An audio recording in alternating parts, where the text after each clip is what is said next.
Moderator আমাদের আজকের শিক্ষা মূল্যবোধ ও মনুষ্যত্ববোধ ধন্যবাদ মাননীয় মডারেটরকে আমাকে আবারও দ্বিতীয়বারের মতো বক্তব্য দেন সুযোগ করে দেওয়ার জন্য। মাননীয় মডারেটর প্রতিপক্ষের বক্তাদের কথা শুনে মনে হচ্ছে পৃথিবীতে যেন পুরুষতান্ত্রিক সমাজ ব্যবস্থা আর কিছুই নেই, তারা সবকিছুতে পুরুষতান্ত্রিক মানসিকতাকে নিয়ে আসছে। মাননীয় মডারেটর তারা বলে গেলেন বিভিন্ন দর্শন বিভিন্ন নির্যাতন বিচার হচ্ছে এগুলো কথা। মাননীয় মডারেটর এখানে কি সরকার হিসেবে তার কোনো দায়িত্ব নেই, কিন্তু আজ তিনি কেন তারা তাদের প্রশ্নে তারাই প্রশ্নিত হচ্ছে।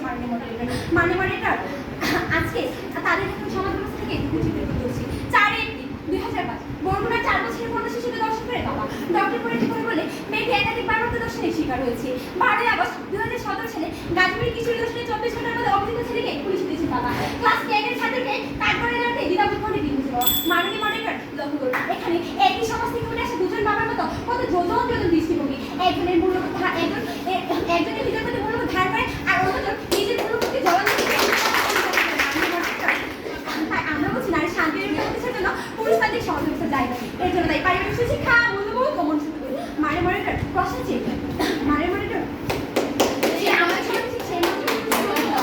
যাদের মধ্যে রয়েছে সুশিক্ষা মূল্যবোধ ঠিক সেই প্রেক্ষাপট থেকে আমরা বলছি পুরুষতান্ত্রিক সমাজ ব্যবস্থা কখনো নারী শান্তির প্রতিষ্ঠা কখনো মাননীয় মডারেটর একটা দায়িত্ব থেকে পুরুষকে দিয়ে হয়ে থাকে তাহলে বিভক্ত দুদেশে পুরুষতান্ত্রিক সমাজ ব্যবস্থা সে নিজে তার বাবাকেও ছাড় দিচ্ছে।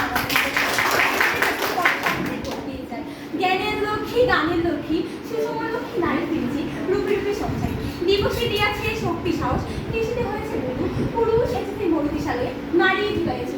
ধন্যবাদ মাননীয় মডারেটর, ধন্যবাদ।